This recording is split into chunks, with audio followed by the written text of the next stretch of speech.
Hi guys, welcome to the first video on my channel. In this video, I'll teach you how I set up the English or Spanish meme. If you don't know what I'm talking about, I recommend watching the shorts, which I'll have linked down in the comments.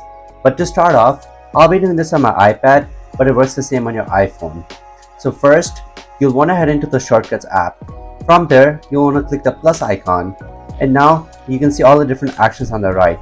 So this shortcut is composed of two sections, or two parts. The first part is the text itself, which is the first one who is K. Are you ready? 3, 2, 1, start. And the second one is the meme audio. So first we're going to add part 1, which is the text. So you want to type in speak text, and then here you can type the text, which is first one to who is K. Are you ready? 3, 2, 1, start. So this is part 1. Now part 2 is the audio itself. So what I recommend is to go into voice memos, use another device to play the audio and then record it on there.